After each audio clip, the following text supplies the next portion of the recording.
Good evening, good morning, good afternoon, good day, and welcome this February 10th to wolfspiritradio.com and an alternate perspective with the one, the only, His Eminence, Chief Lord, Dr. Woo-Woo, Will Wonka, Winston Churchill, Washington Spencer of the Clan McSpencer, Esquire, DDS, DOD, CIA, NSA, ONI, ABC, easy as 1, 2, 3, 33rd degree, MOUSE.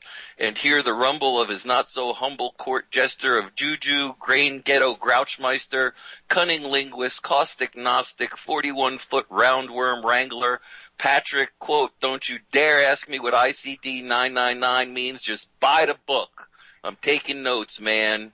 Jordan. Okay, that's the introduction. Anybody else here? Come on, after an intro like that, speak up, take credit. I have to take the saddle off my roundworm. I'm technically challenged tonight. Can anybody hear me? Yes, we can hear you. Can you hear us? Good. I can, yeah. That was a very, very nice introduction. Thank you. I'm feeling a little under the weather. So just letting you know, my nose is plugged up. And what do we use when the nose is plugged up? We use Dr. Woo-Woo Wil Spencer's Booger Blaster. It's the 50 caliber Booger Blaster. Just one pull of the trigger, and you got relief.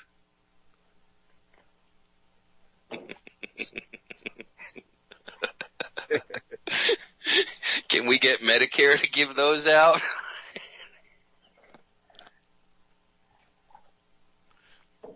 If your Medicare comes from a gun shop, yes, you can. Well, isn't Medicare now administered by DHS, the Department of Human Sacrifice? Nice. Oh, I thought it was the Department of Homeland Security. That's because you drink Kool-Aid. I drink green tea. I don't do Kool-Aid. I haven't done Kool-Aid since, let's see, I was publicly educated. That's the last time I did any Kool-Aid.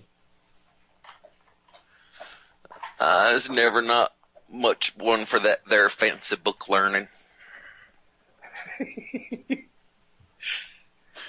So yeah, this is definitely another perspective. So those first-time listeners, which I'm sure there may be one or two. Not after this.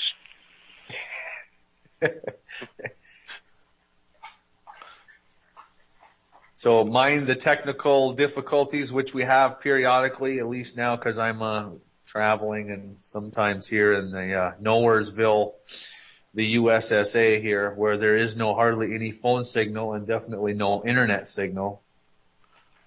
Kind of like where Patrick lives, in the Grain Ghetto. I didn't know there was more than one. Well, you're in the Grain Ghetto.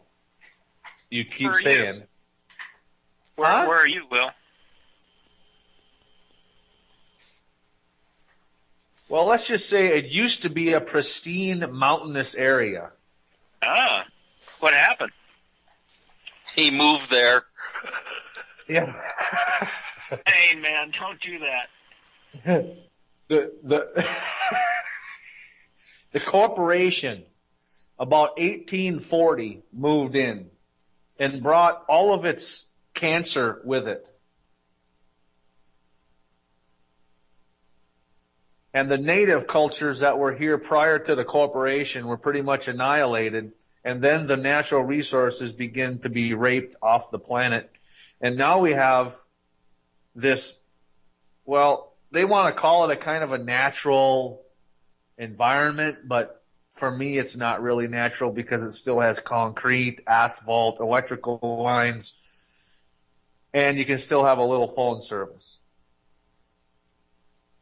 But it's fairly remote in the Appalachian Mountains, which in today's world, it beats the city. So I'll take this for right now.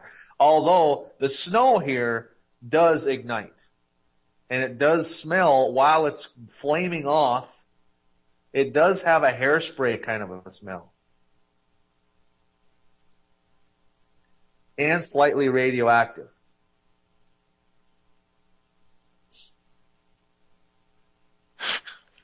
Alrighty then, walking in a winter wonderland. And before we go any further, thank God, let us remind everyone that if they want to join in the show, please help save us. You can call in at 702-879-4770, or you can Skype in at wolfspirit.switchboard1. And Wolf Spirit Radio is entirely listener supported, so find a donate button, because as you can see, we need urgent care.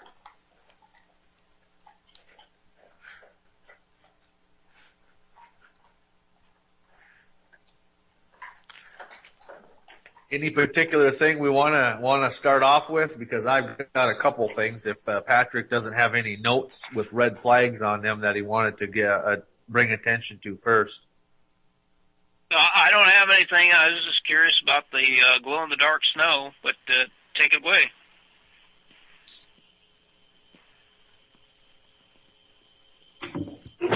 I have to bring up an article that talked about, and there again, technically challenged today.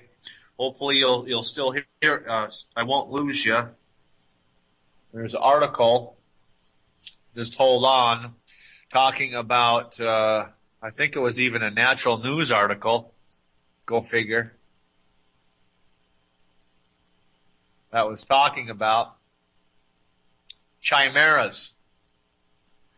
You guys know what chimeras are. Patrick, I'm sure you got some technical mumbo-jumbo to describe a chimera. As always, do you want me to rise to the chimeric occasion? Yeah, why don't you do that, and then we'll just dump right in here to the new federal guidelines. Oh, nice. I'm intrigued already. So, what is hidden from the public, and we'll just stick with human beings, because I don't know where you're going to take this, Will. A human being, if we call the body the host can have the primary DNA of that individual.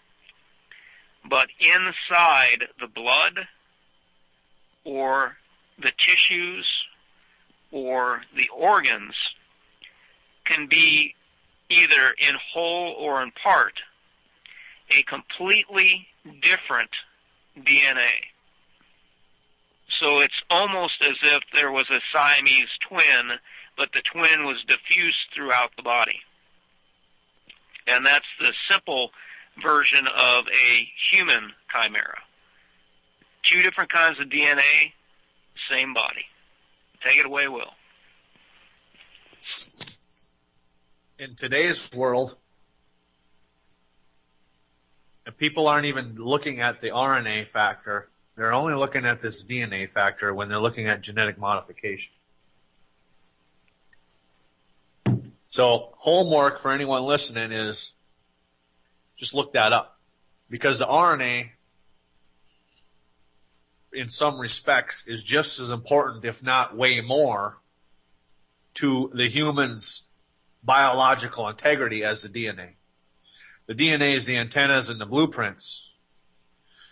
But the RNA, well, let's just look at it like a drafting table. You've got an idea of what to draft, but the RNA makes the drafting happen. That's my simplistic view of that. And a lot of people are having today a pathogenic overload.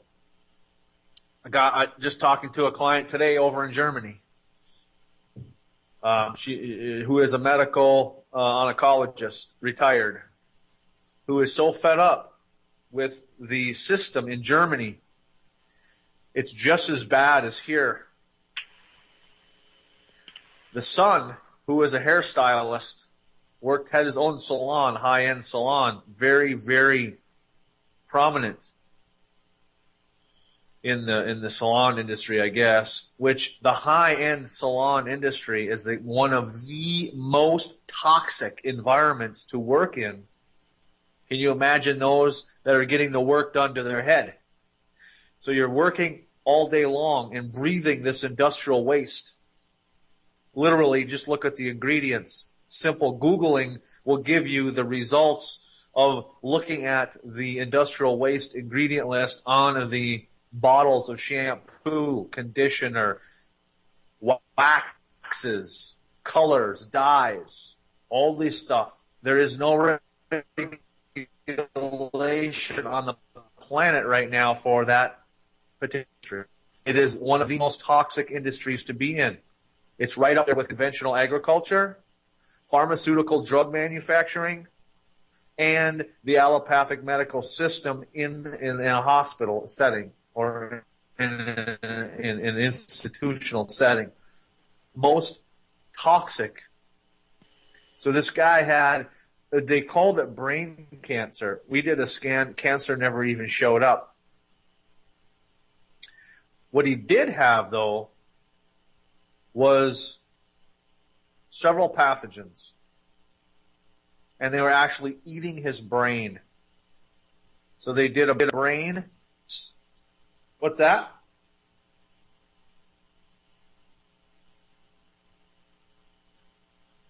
Somebody say something? No. You are breaking up, though, Will. You got some really serious digital chattering. So you're saying creatures eating the brain. Yeah, the pathogens were actually up inside the head and in the basal ganglia and the frontal lobe area, and were actually digesting his brain matter. And they did frontal cortex surgery, removed the frontal lobe on the left side last week. They called it cancer surgery, brain cancer. It's really mysterious that there's no cancer there. We have pathogens and we have high levels of industrial waste, heavy metals, and other chemicals in the brain. Now, these pathogens control the gene expression and the DNA, RNA part of the human's overall biology. When you have that much pathogens in the body, they will hijack and take over the RNA, DNA, the gene expression, and here's the malignancy, what they call cancer that went malignant. It's actually the pathogens now that are hijacking and taking over the gene expression in the mammal, in the humans, genes in the cells. So here we have what Patrick was saying, another set of DNA can be coming from the pathogens to hijack and to distort the human's biological cells. Okay, this is very simple microbiology here that, you know, it would be like grade school stuff here, which is not even taught in high school anymore. I learned this stuff in public school, some of it. I guess I was kind of a rare case. I had a very exceptional science teacher. He loved science and loved this microbiology and biology and plant, and animal life and things like this. So I seem kind of fortunate because I got exposed to this stuff where in a public school today is like unheard of. The article was the new federation of human animal chimeras. That was the article title. And it was published in 2005, this article.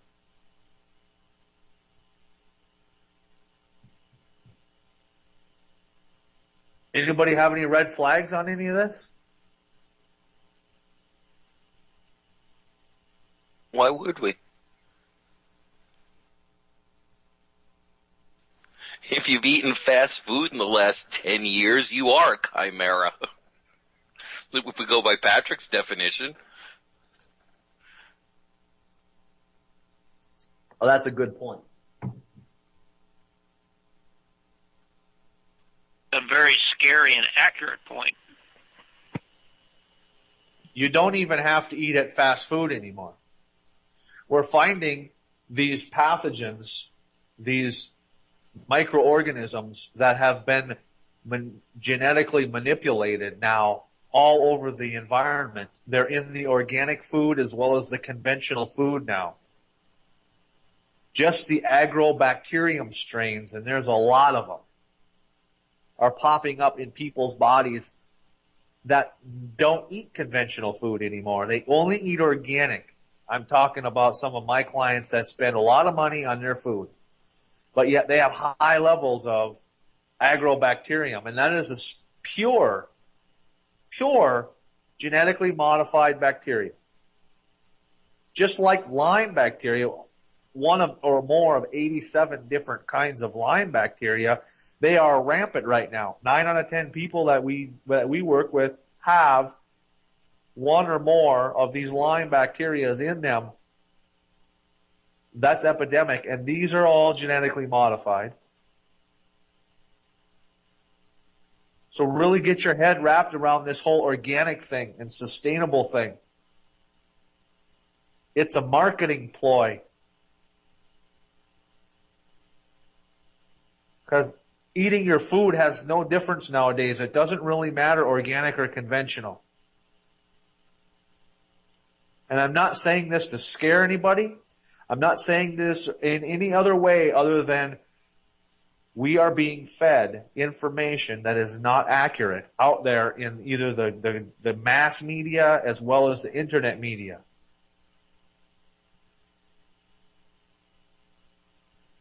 I'm talking about discernment. I'm talking about, like Dr. No on his show talks about, personal responsibility. So that is what I want to talk about. We can talk about that for a little bit or whatever, but that is my introduction, because this letter, this news that just came out just recently again from 2005, it's like a repeat again, like Patrick talked about. I mean, they're vomiting the stuff again from 9 years ago like it's something new.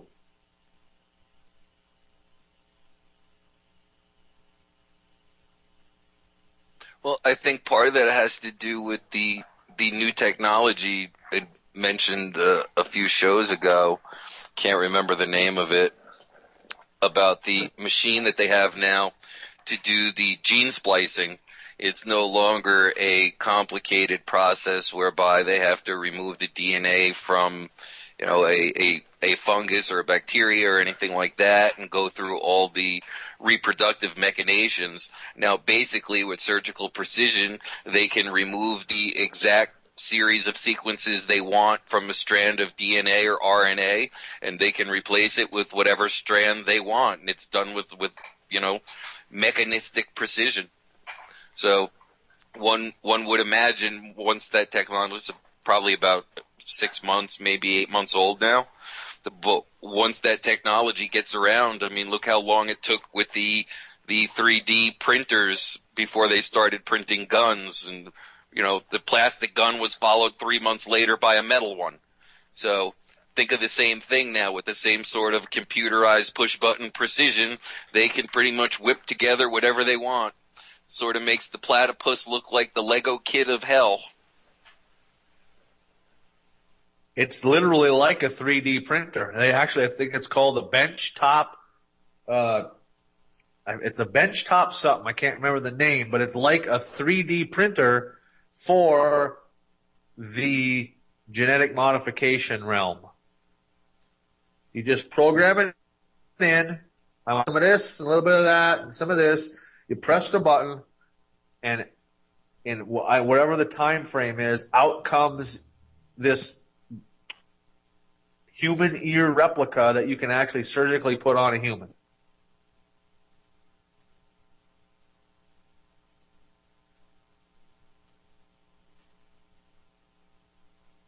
They've got human hearts now that they've been doing this with, that it's only connective tissue.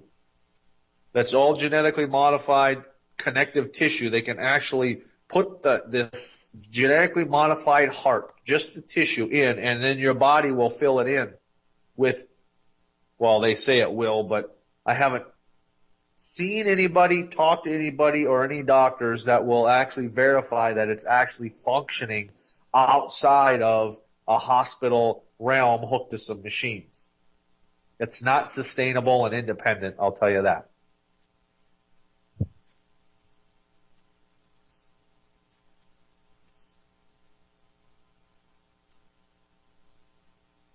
In the realm of hope for the future, what I see is these technologies and interventions always require increasing amounts of energy to sustain. And unless and until they reveal their free energy devices that would allow them to do these kind of mad doctor experiments for eternity, at some point, just based on the laws of thermodynamics, it will have to come crashing to a halt.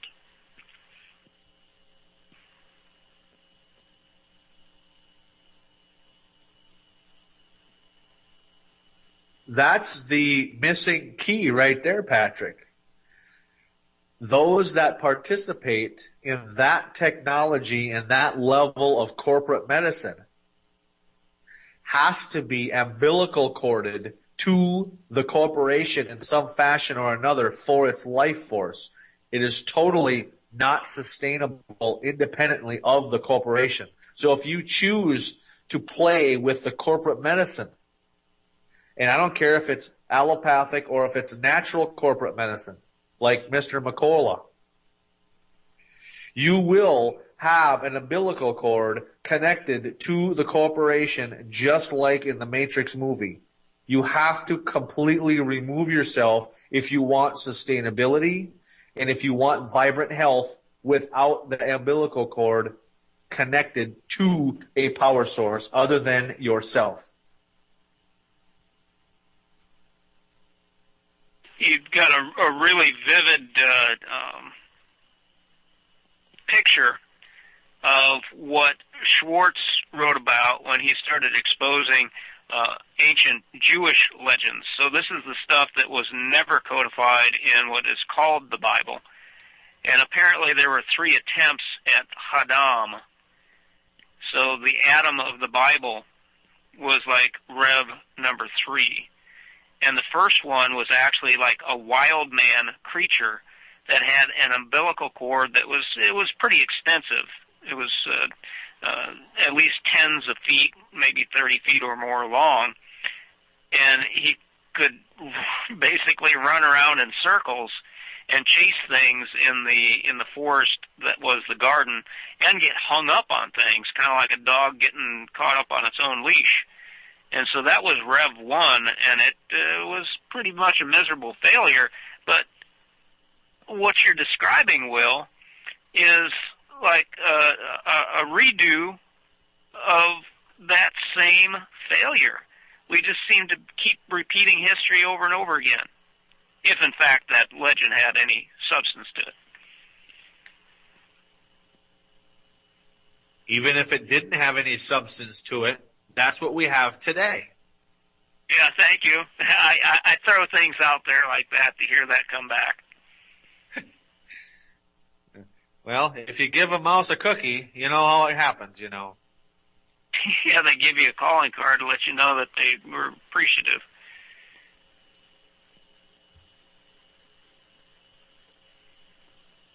That is, if you're talking about the furry mice that live in the basement. You might have been talking about technology. Well, if they're growing ears on the back of a mouse in a laboratory right. that they would cut off and then put on a human being, I would say that ear, in order for the body to accept it long term, the body actually has to be put on anti-rejection drugs to shut the immune system down so the body will not reject that ear. I say that because I worked with a gentleman for a while that had a heart transplant. Cleveland Heart Hospital did the work. He was so fed up with having every month to go to the hospital and take their drugs and this constant rotation of antibiotics and pneumonia and all kinds of problems. He got a hold of me, found out about me, and within 6 months we had him off all of his anti-rejection medicine. His body has completely accepted that heart from somebody else, and he lived rather nicely for a while. Until, this is a weird story, but it's almost like a fiction book. His girlfriend, I'm talking a 67-year-old man by now, his girlfriend got a job. So she was working evenings, and he refused to make supper for himself.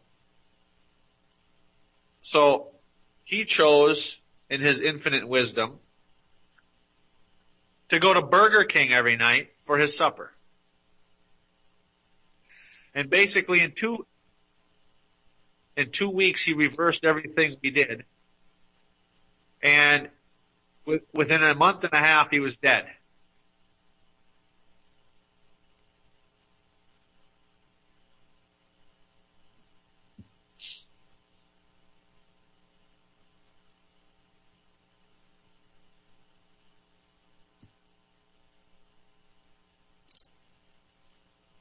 Did you guys catch that? Are you hearing me? There's all kinds of feedback here now.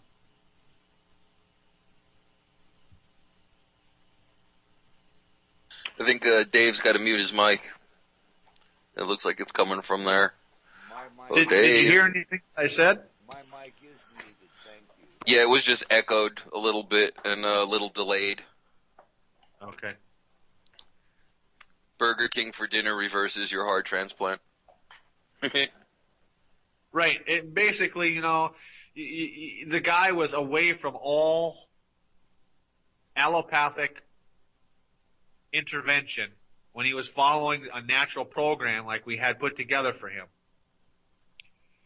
And then entered in Burger King, and then he refused to go back on his anti-rejection medicine because the fungus and bacteria just went nuts. His gut just went south totally. And within no time, he basically just gave up. He just told me, he says, I'm not going to play this game anymore. I'm too old. I'm going to die. And he did. I respected that. He died. He killed himself with Burger King. Dolly said that was his choice. Don't beat yourself up over it. I am definitely not beating myself up over it. My relationship with this guy was extremely important, pivotal in my understanding about the immune system and how important the way that we formulated our protocols and how we help people. That I am very thankful that I had the opportunity to work with this gentleman, and he was willingly, he knew the risks. He was totally willing to participate, and I thank him over and over. So, I don't live with any guilt. It just, the only thing that I live with is, he basically committed suicide with Burger King because he was on a constant road of improvement. Every week we noticed some improvement.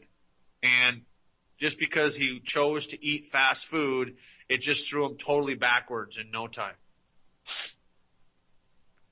But thank you for the comments in the chat room, though. I'm not in the chat room tonight, so but I do thank you very much for the input from the chat room.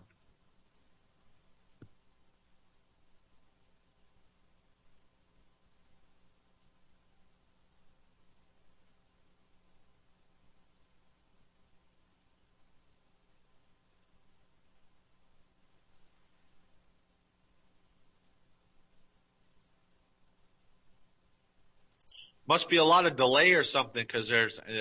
Are you guys hearing me, or are we coming through pretty good yet? I haven't heard either Dr. No or Patrick say much. There just seems to be a lot of delay here or something. Yeah, the sound is actually good. It's clear, but there seems to be a pretty good lag going on. I don't know if it's just me or everybody. I'm just waiting for you to finish your thoughts.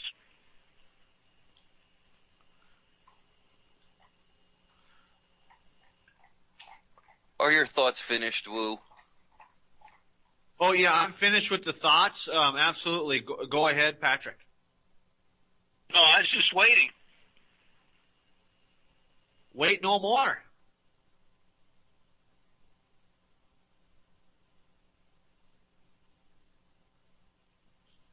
I really want to hear your some more of your chimera stuff and what you know about chimeras, because this particular topic of chimeras and this 2 or 3 different consciousnesses that taking place inside the human body. We've had conversations other Monday nights about archons, and I'm totally aligned with Dr. Noah's Gnostic version of archon, this other consciousness likened to the pathogen. But the actual chimera, which I would liken to what the medical system is calling cancer tumors that they so willfully remove out of people's bodies. And nobody ever hears about these things. I've heard nurses tell stories that have left the nursing industry about what they do with some of these.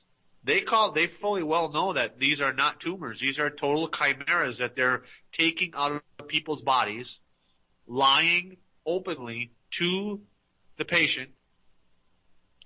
They're basically using people's bodies as petri dishes to grow these other life form organism mutated. That's why they radiate for cancer in the cancer industry. They use radiation to mutate the strains of microorganisms to cause them to grow these tumors or chimeras,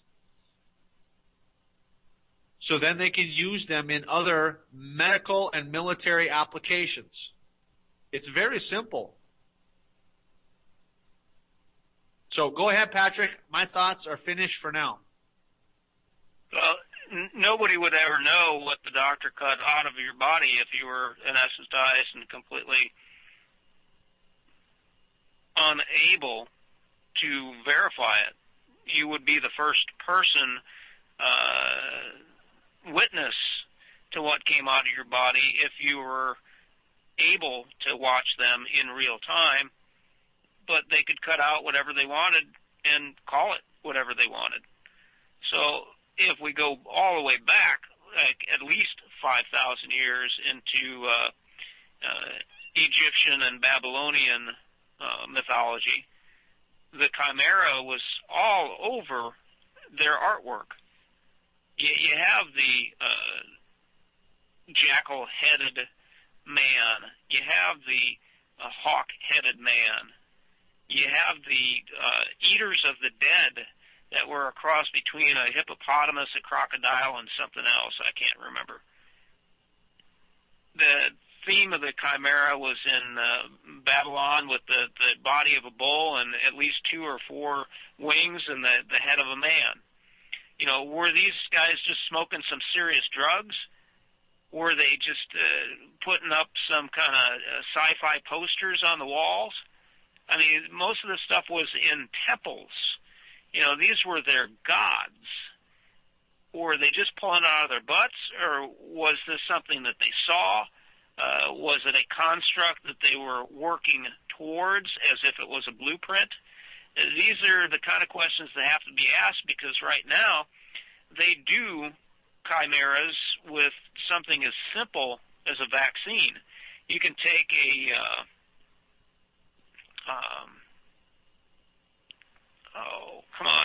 it's the salmonella. Sorry for that. I had to go through all my list of the different species, or actually genuses. So salmonella is a pretty big bacteria. If you are able to turn it into a ghost, that's what they call it when it's only the cell wall, you can gut the nucleic material on the inside and put in anything that you want. So it's salmonella on the outside, that's what the surface antigens look like, but inside it's any genes that you want to be expressed. They do the same thing with rabies. I think they were trying to make an HIV vaccine out of rabies because rabies is a fairly large virus. So you can gut that and put in anything that you want. And they just keep going. So, if they can do it at the micro level, they can do it at the macro level. And like you're saying, they can ingraft, which is a term that they used during James' time, the ingrafting of bestial disease. They can ingraft anything into a victim's cells, and you wouldn't even know it was expressing because how do you know what's going on in your liver if it's just your liver? How do you know what's going on in your blood if it's just your blood? How do you know what's going on in your skin unless you have harlequin patches of darker skin and lighter skin? These kind of experiments have been going on most likely for at least 5,000 years.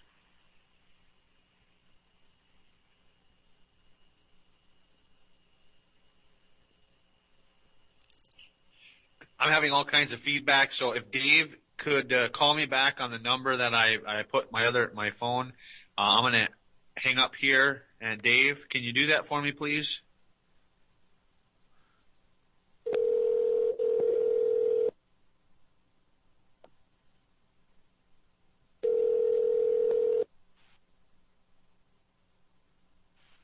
Hello? Can you guys hear me now? Yeah, you don't sound much different than you did before. Can you hear us? Oh, wow, you guys sound so much better. So what I was saying, Will, is for the past 5,000 years, the only thing that's changed is the laboratory. You can still engraft chimeras into a human being the hard way, the old school way, the low-tech way. But now they have, like you said, that they've got machines that can pump out base pair sequences on tabletop. They have machines that can print out entire organs. The venue has changed. The goal has not.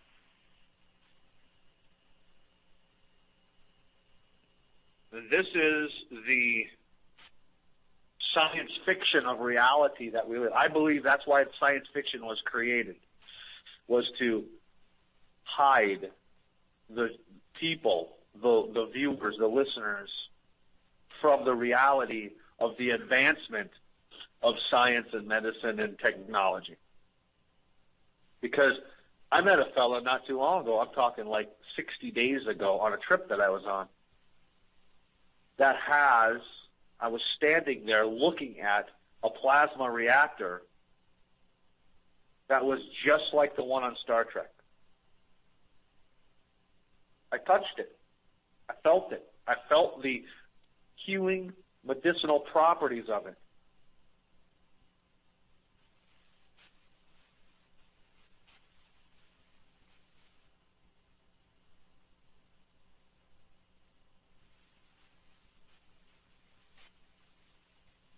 Well, the other thing, too, to remember, like Patrick said, for people that think these concepts are foreign, you can go back thousands of years. There's evidence in the Babylonians, the Egyptians, the Greeks.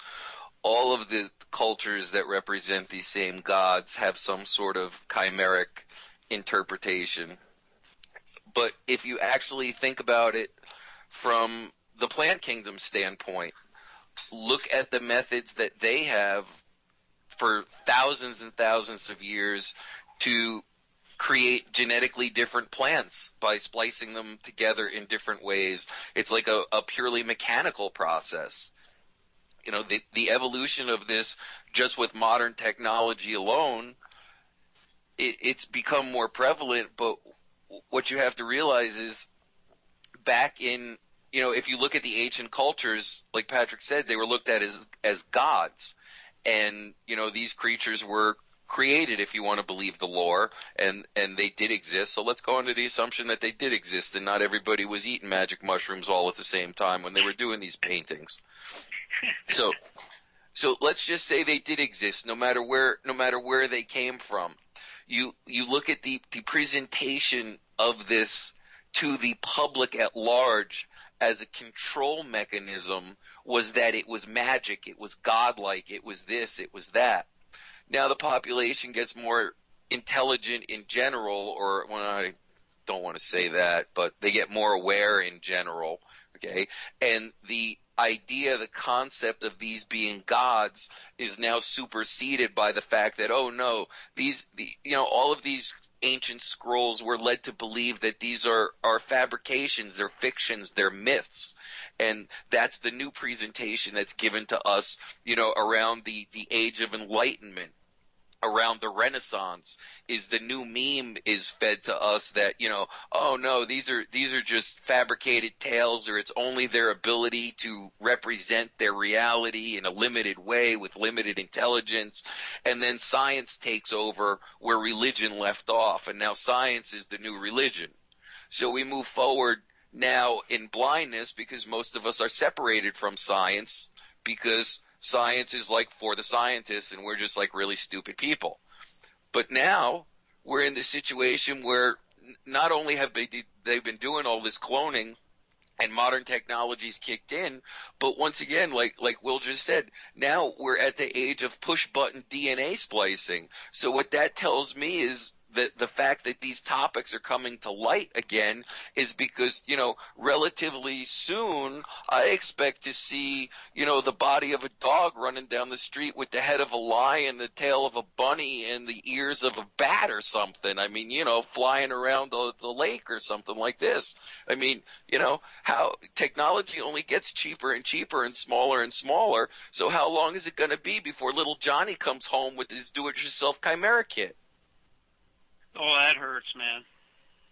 They already have a do-it-yourself chimera kit already in the high-end science stores on the college level. Welcome home. So all this takes beyond intelligence is energy. And we've had this discussion before. I think it's always important to revisit it. With the access to free energy, my question to everybody listening is, would that even out the playing field? Would it be the equivalent of giving every man, woman, and child on this planet an atomic bomb? Would that be then a moral balancing act that if everybody had an atomic bomb, then it would be in their best interest to use it with discretion? And would that then, the distribution of free energy, perhaps be a catalyst for peace?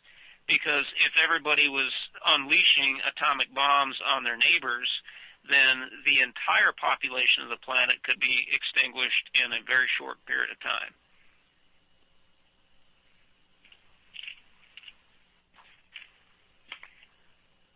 You don't even have to worry about being exterminated.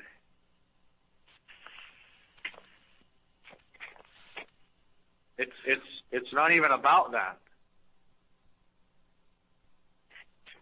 Are you going to live in a natural world, or are you going to keep being force-fed and live in this matrix? I mean, really, sit down and watch the Matrix trilogy, 1, 2, 3, back to back. And then look out your window. I mean, all you need is a Walmart sign in there, and you got today's life here. There, I said it, Patrick. It's for you. I was waiting. Well, actually, Walmart would be one of those places where they put the little DNA printer in, and you can bring them your little code sheet and put it in there and grow your little Wamba critter thingy and walk out without having to even make the printer purchase. Kind of like digital photos. Exactly. That'll be drive-through Chimeras, 24-hour Chimera processing. You hurt me, man. Well, no, because you just gave the analogy of the atomic bomb. But let's think about how this works. When you say atomic bomb, people think of the big giant atomic bombs that like kill entire cities. But there's a little bit of truth and scariness to actually what happens in real life. Okay? If we gave everybody a big giant city-killing atomic bomb, the planet would be gone in about 6 minutes because somebody's just not going to be able to stop themselves from pushing the shiny red button. Okay? But the fact remains is that we have handheld atomic explosives now. We have miniature atomic devices. And that's what they do, is they start out with the big giant weapons and then they scale them down so we can only do sort of a little bit of harm with them. But it's the same thing. Okay? It's here's the technology and it's in its grossest, biggest, largest form, and then for lack of a better expression, we domesticate it and we commercialize it, and then what happens? Well, we run around with the those little pockets of people that will pull the pin on the atomic grenades, but you know what? They're only going to blow up their house or a city block or something like that. They're not going to blow up the entire planet. Okay?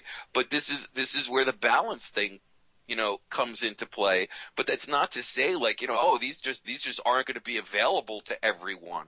No, you know what? If you just follow the pattern of history, someday somebody's going to be sitting on their front porch, and instead of playing with the freaking Ruger 1022, they're going to be juggling little miniature freaking atomic cherry bombs and throwing them at the neighbor's cat dog moose-a-thon thing.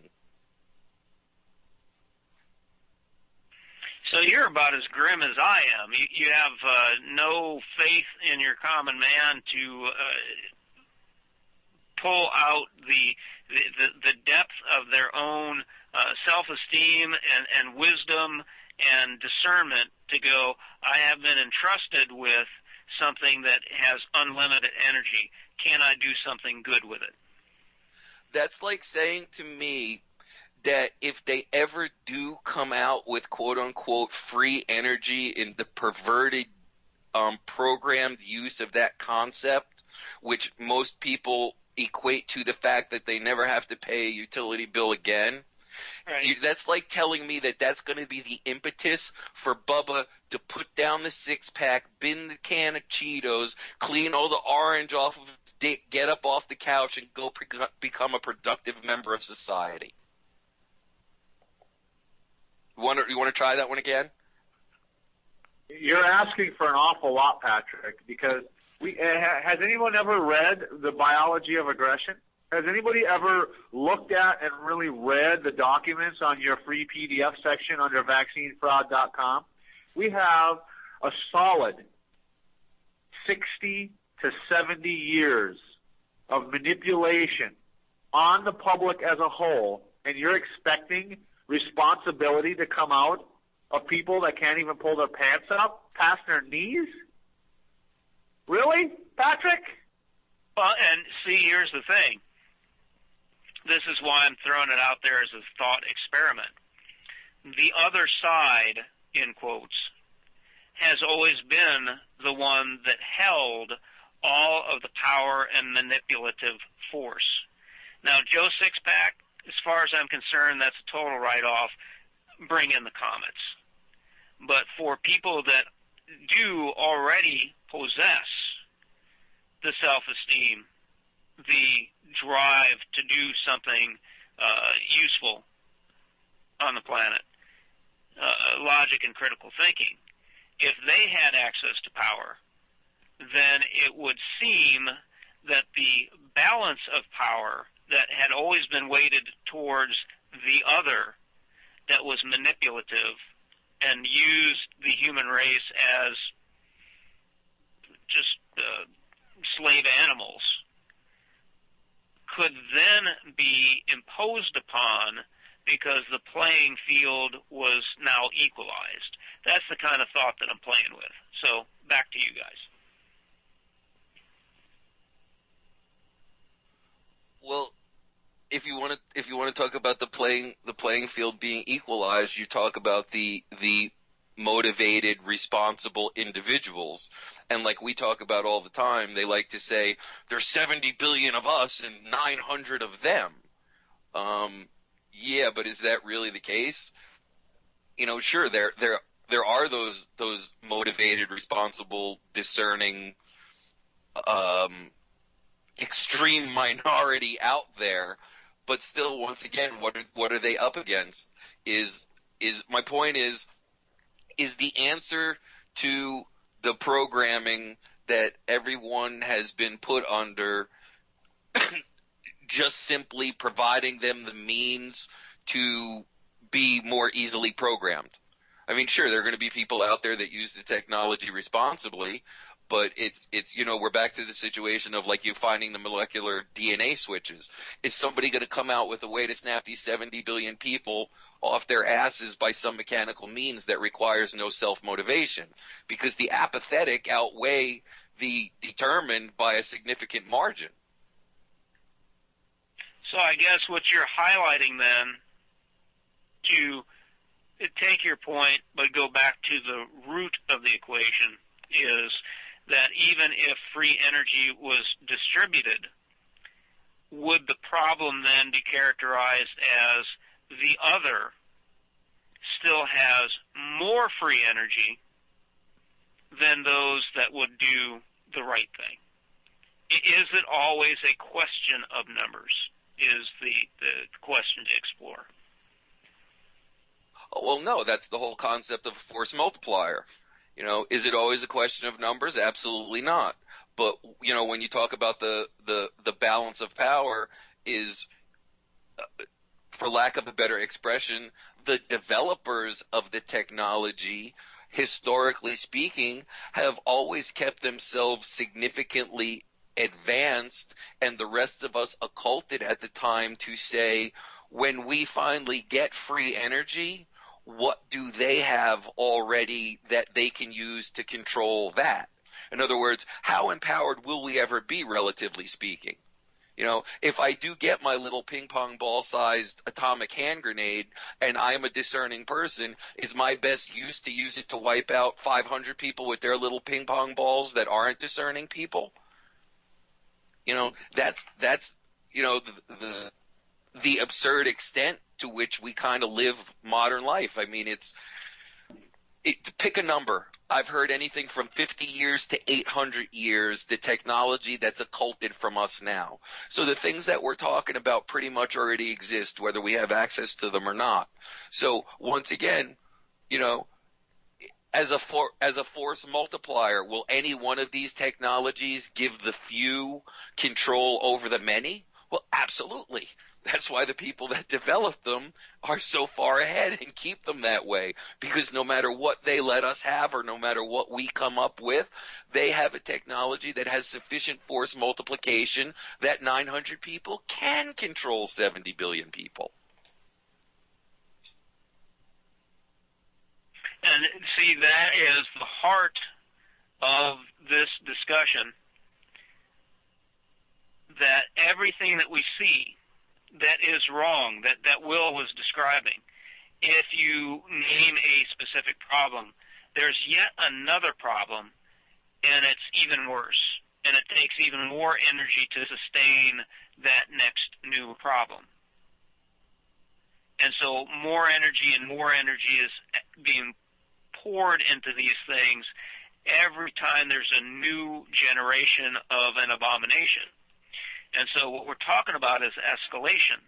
And so I guess the question to be explored then is, even if everybody had free energy, would that then become the next arms race, the next escalation?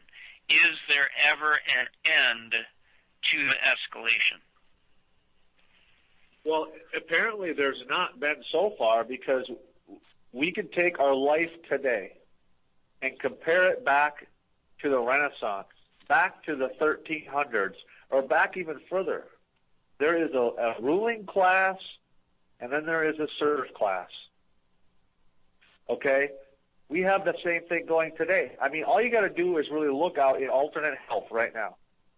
Everybody is pushing drinking whey, eating plants,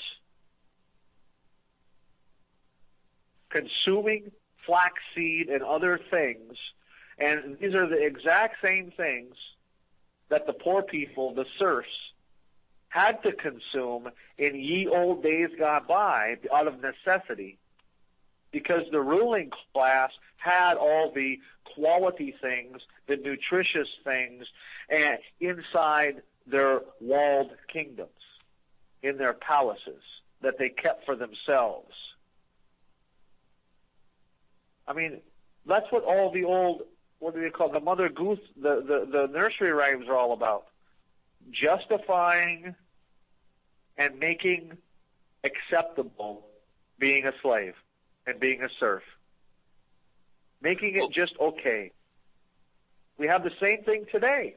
Go ahead, Dr. Null. We have a question from the chat room that kind of ties into this. Can we trust the wacky science will disappear by disclosure? What does it take to correct the behavior of the so-called scientists? Well, you know, that's always philosophically a good question. Is it the behavior of the scientists that what needs to be corrected? Is it the behavior of the people that apply the technology? Like Patrick just pointed out, with every generation, the side effect is you need increased energy input. So it makes perfect sense that if there is a way to get over unity energy, where you develop more energy from a system than you put into a system, that would be a prerequisite for, you know, generation after generation of any sort of device that requires more and more energy. So is it the scientist that's the problem, or now is it the person who decides, well, what are we going to do with this energy? Just being able to develop over unity energy isn't necessarily in and of itself a bad thing. But what about, excuse me, what about the application of that free energy? Once again, if I just use that free energy to not have to pay my electric bill, and I can have a bigger plasma TV, and I can still sit on my couch and drink beer and eat Cheetos, okay, I may be relatively innocuous or harmless, but what about the behind the scenes, the black ops, whatever you want to call them, the powers that be, or just that other person who decides, hey, you know what, now I can build a Death Star. Okay, it's not necessarily the technology itself. It's to what end are we applying this energy? The energy itself is not the problem. It's what is the intent behind what is being done with the energy, and that's a more important point. And I think it's a good word for what Patrick is touching on here. We have 70 billion people. Collectively speaking, what is their intent? Well, I can tell you this, their intent doesn't add up collectively to the intent of the 900 that are controlling us, because if those people did not have parallel intents, they would not be able by any level of technology to control the 70 billion. So that's my take on that question. All right, we're back. Back and forth. Up and down. This is another perspective here on Monday. Oh, Patrick, you say something? Go ahead, Will. I thought you're done. No, I'm just saying that we're back. This is a listener-sponsored network. So Dave needs some dinar. He's fresh out of toilet paper, so please think of Dave in those nice moments.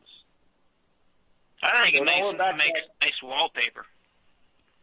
That's what I'm going to use mine, and I'm going to put them to line little areas on my wall, like a border, you know, like on the oh, that'd be nice. The chair railing, you know, on the top of the wainscoting. Right. You know, I'll use some Mod Podge, and I'll put it right there, you know, right above the wainscoting. I think just as a reminder of money that I could have used doing something else. And then as soon as you put that unremovable epoxy on it, then it will revalue, and they won't be able to exchange it. My prediction is it will revalue 37 seconds before everything collapses. Oh, fantastic. Yeah, it's all about. So the timing, here's an ancient Chinese thought along the lines of what we're doing the first hour. It is not the bars that hold the tiger, but the spaces between. And if people can think about that for the next 20 years, it's that deep. But what I'm trying to get at is, if everybody had uniformly distributed energy, would it make the world a better place?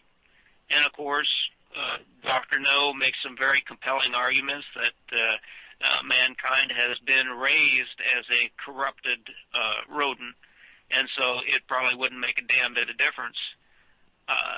Then if I was to invoke Wil Spencer, his views might be, from my point of view, of, well, let's just get back to the old ways.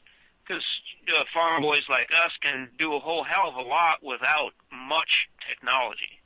We can get the job done. It's harder, but you can.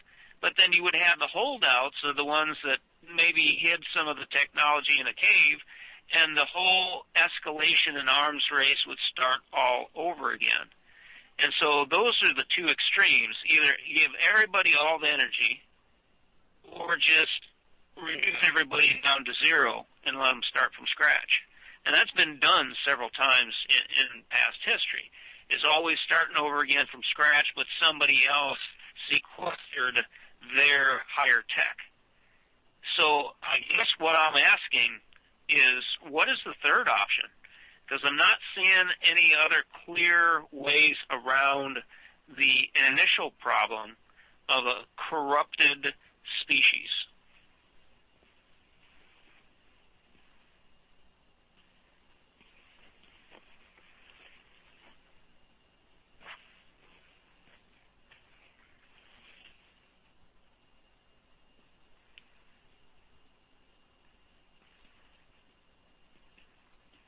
I think I'm having a hiccup here because I'm not you cut out on the. Can you repeat that last bit again, please?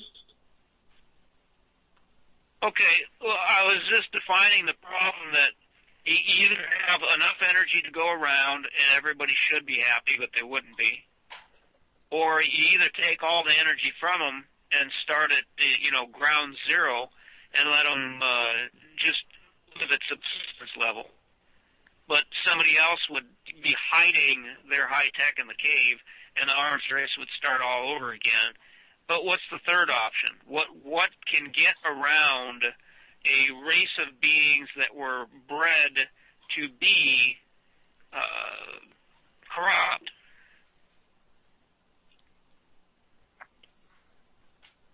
That's a pretty deep thought there, Patrick. Well, let's look at it on the face of it, Will. I have no intent to make a chimera.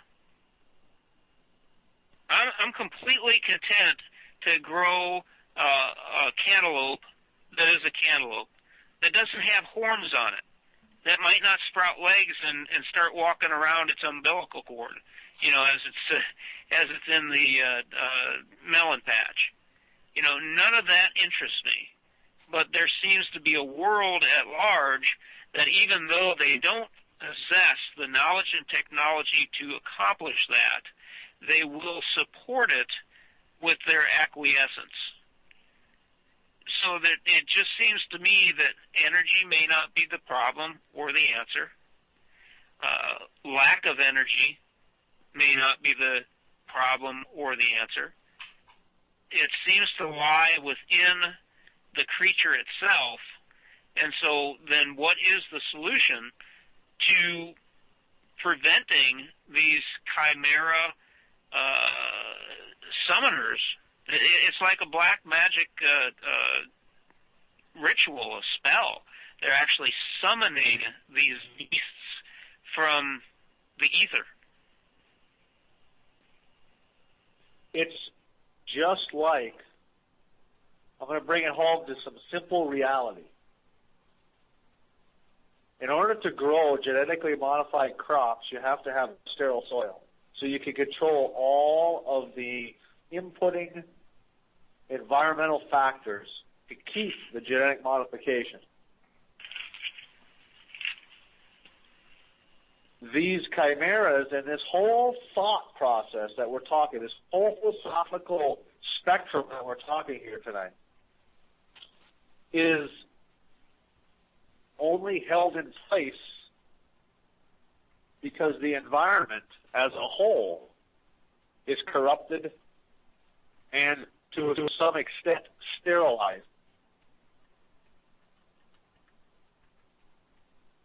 And continuing to live in this environmental situation only perpetuates this environmental situation. If we go back to the natural stuff, and I believe this is what happened in Egypt, why that race of those altered beings, they're not here today. Because it reached a point of non-sustainability. In and of itself, the earth and its environment will survive in whatever fashion it survives in. Because it's bigger, stronger, and it has its own intelligence. And messing with it, manipulating with it, is kind of counterproductive. It's kind of like the Native Americans here on this continent that were living in amongst with nature, had a good thing going until the European cancer spread and wrecked it. And it's just been continuing. Because as soon as you stop inputting the chemicals and altering the environment in a field, in nature, in agriculture, the genetic modification eventually goes away. It's only by the input of the garbage continually that holds the environment and holds the species in the environment corrupted. Did that make any sense? Well, I actually took notes because if I was to paraphrase what you just said, the problem defined then is that the bulk of humanity has a sterile mind, as Dr. No would say, no imagination. And if you don't have imagination, somebody else will have it for you.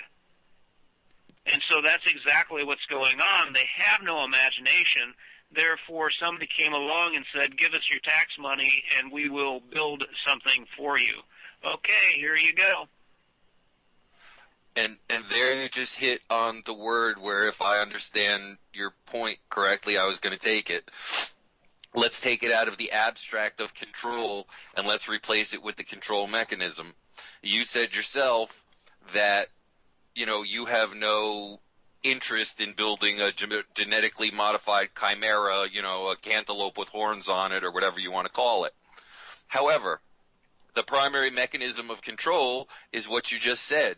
Money. First they took the land. As Will said, there's the separation from living in a natural environment. So first they took the land and they forced people to have to compensate to live on the planet. We are the only species that there is that pays to live here. The money, the means of exchange has become the middleman between the means of exchange between humans and the planet itself. So now you have this artificial middleman, and its construct has been to keep people chasing it. So, you say free energy, whatever. Let's look at the development of any technology as far as what's motivation go. What's the publicly admitted driving force of the internet? Pornography. Okay? Money. Okay? Why is somebody going to do some of this crazy stuff? I mean, nobody's just going to sit and randomly develop chimeras for no reason. What's it going to be? There's going to be somebody that takes whatever technology that you have available, whether it's free energy or not, okay, and applies it to what is going to make him money. So as long as there is an exchange medium of money, you're going to have this problem with intent. What's the intent going to be? Well, my intent is to make money. Look at the whole thing of J.P. Morgan and Tesla. The reason why Tesla's, research wasn't funded was quite simply because nobody at the time could figure out how to put a meter on it. So we're talking about the same thing here. Once you put a meter on it, you're going to have something as stupid as the boutique desktop chimera store where the lifestyles of the rich and famous who are so mal-ego formed, that they need to go spend $1 million to buy a special pet that nobody else has. So they're going to invent their little pet, buy. Now you're talking about the whole thing of who owns the DNA patents. Or, our individual DNA sequences are already patented. So now you're talking about who owns the patent on a chimera.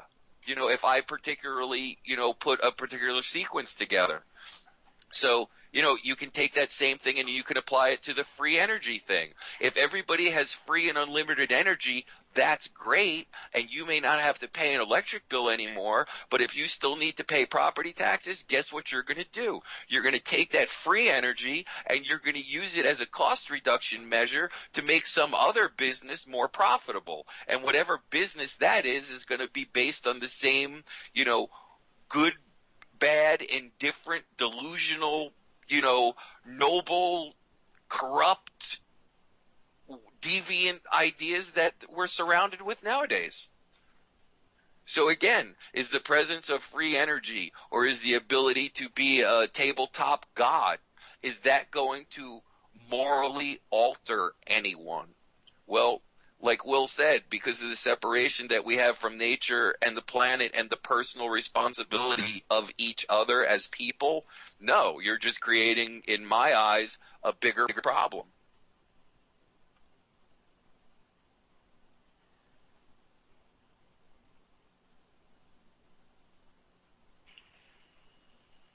You're not just creating a bigger problem, but you're feeding an ongoing problem that's been here for eons of time.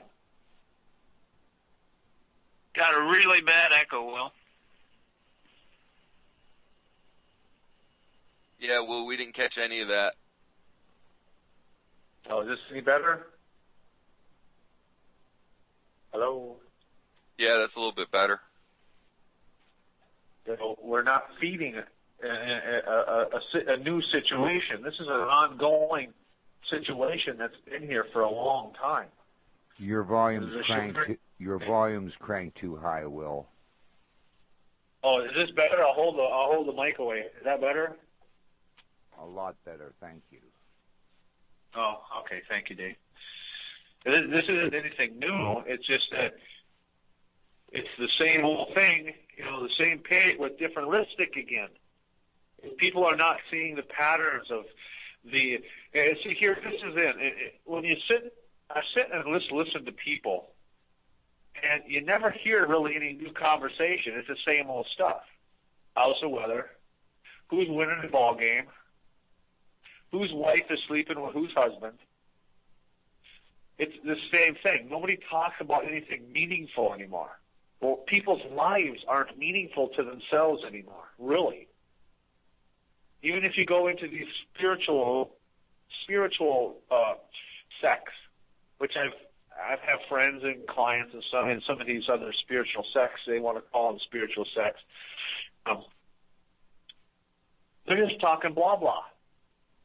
They're feeding each other's ego, stroking each other's ego.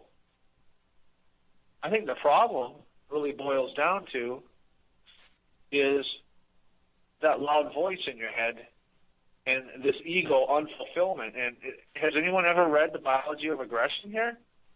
Has anybody ever read any of these documents on Patrick's site? I'm going to say that again. I'm going to say it again and again and again. We have a very simple problem here. The answer is very simple. At least in my mind and in my life, when you look at things distilled down to the simple form, it is way easier to deal with. The application is much more beneficial and sustainable. We're listening to people. I don't care if you want to talk about scientists or not. You talk about science today. We don't have science today. We have marketing strategies today. There is no science today. I've met a few scientists in my day, and they don't do science like science of today. These old-timers actually did science. They lived science.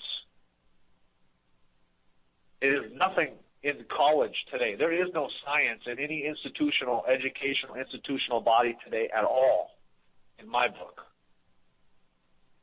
Because the whole scientific field today, the whole thing, lock, stock, and barrel, is all about marketing, trash, to an unsuspecting public.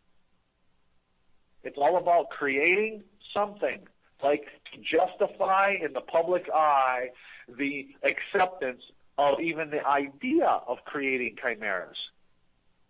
Who even cares what the heck they're for?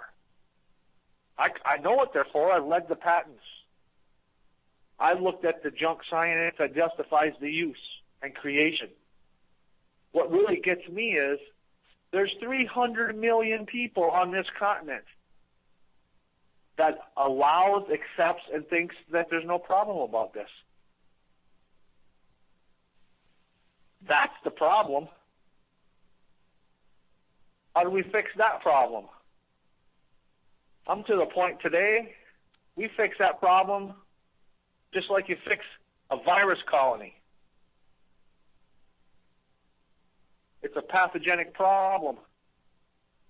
How do you fix the pathogenic problem to bring back balance? Because it's really about homeostasis. It's really about the balance. We live in a totally unbalanced society. So anyhow, my thought, my rant's done. If you can hear me.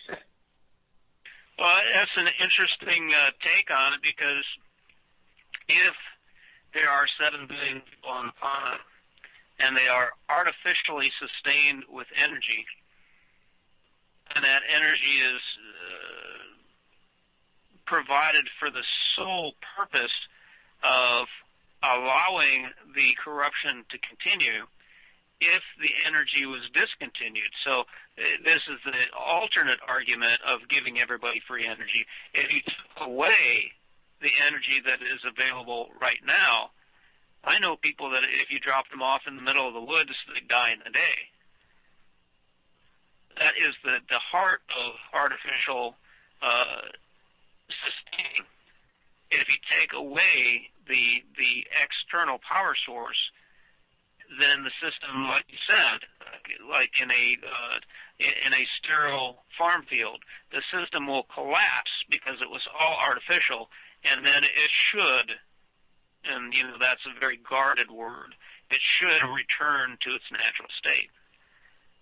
One of the problems that I see in society 100% across the board is nobody even raises their own food anymore.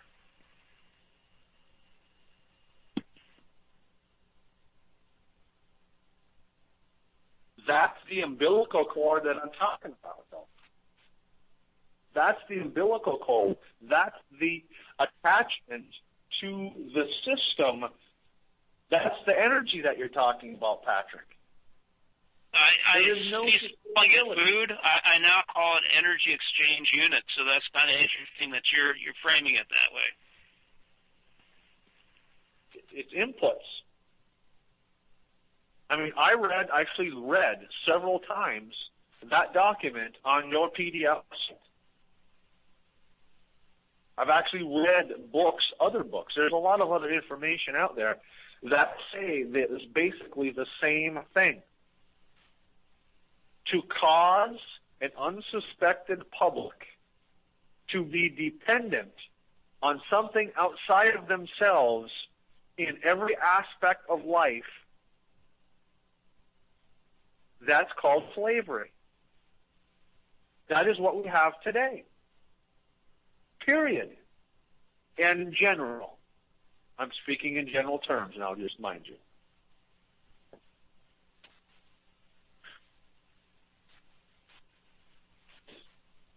So I think it might have been Michigan. I'd gotten an email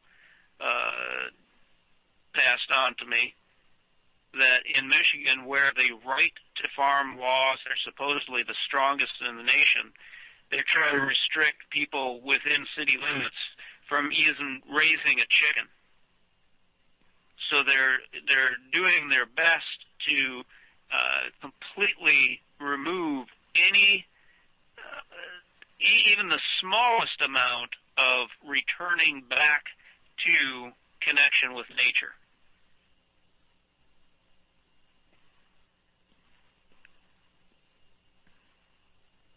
No, I think you're right. It's in Michigan. It was. But that was bad. Try it again. No, I think you're right. It was Michigan. A couple last year, or the year before, there was a gentleman up there raising heritage breed hogs, and the Department of Agriculture up there deemed a specific type of hog was actually a bad, and they came in and this guy acquiesced. I mean, why he would comply to such nonsense is beyond me, but that is the state of humankind's brains in this society, that he allowed all of his animals to be killed and his livelihood to disappear in front of him. California is another state like that. If they deem you or your way of life bad, then they condemn you, and if you just comply and consent, you just comply and consent. Nobody speaks up. Biology of aggression again. Hello? And one of the reasons why they don't speak up is because their neighbors would not side with them. They would side with the system to which they're connected by the umbilical cord. Exactly. They can't say no. Their genetic makeup won't allow them to say no. There is no fight in them anymore. There is no flight in them anymore. There's only compliance to the king. Or they're actually sterile, which is that term that you brought up earlier. They're emotionally sterile. They're mentally sterile. They're morally sterile, if I can use that word. I would say that because they're taking on the life force of the system, like the Matrix, and they become this white, sterile, living in a goo, connected to the system, giving all of its life to the system, but yet their existence is living in that little pot of goo, feeding the system. I think that movie's a documentary myself. I was actually shocked the first time I saw it that they would release that much truth to the public. But it's a testament that they can release that much truth to the public, and the public is completely unresponsive to it. Well, that is the sterileness of the general public, though. They don't have an emotional connection to the reality of life anymore. They're only responding to what they're being fed, and that's entertainment, so that's not real. It can't be real. So does Dave ever put titles to these shows? Yeah, every show. If you want to make a title up, you just make a title up, and we'll it'll be done. Yeah, because from what you're saying, I got this flash of a spiritual vasectomy.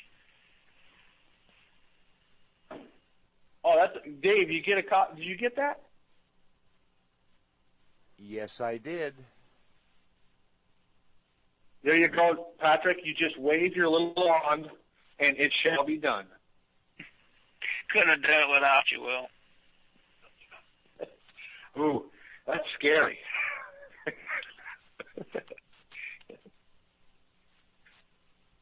These thoughts like this is what creates a new way of being. This is why the show another perspective.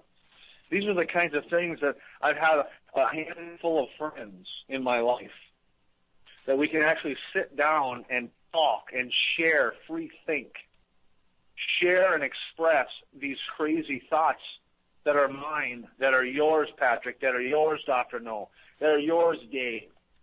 without having to feel any judgment, guilt, or shame, because I'm convinced there's no such thing as a new thought. It's only the capturing of the thought and bringing it through my reality and my filters to bring it out into and express it through me. That's what's new, because it's being expressed through me, or Patrick, or Dr. No. It's in today's world. There was a saying, and I'm probably like get this all messed up, but there's the bulk of the thought was, telling the truth today is such an outrageous thing. It's so foreign that it's even considered a science fiction, or not truth, if you will.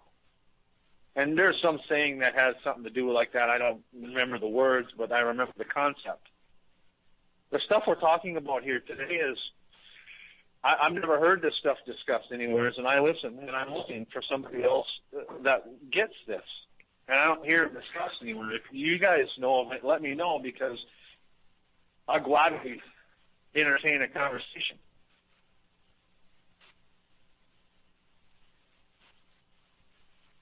So my entire purpose for pursuing something like this is that mankind has had anywhere from 6,000 to 10,000 years or more to get it right, and has failed utterly and miserably. And so the only thing that you can draw from that by conclusion is that whatever they were doing it wrong. And so when I explore the idea of, well, how about free energy for everybody? Well, that doesn't seem to work. How about no energy for anybody? Well, that doesn't seem to work. Then you look around and you go, well, what is the common denominator here? It's not the external, and this is what Dr. No always preaches. It's not the outside. It's not the artificial. It's not something that you can add on to the root cause. The root cause is the individual.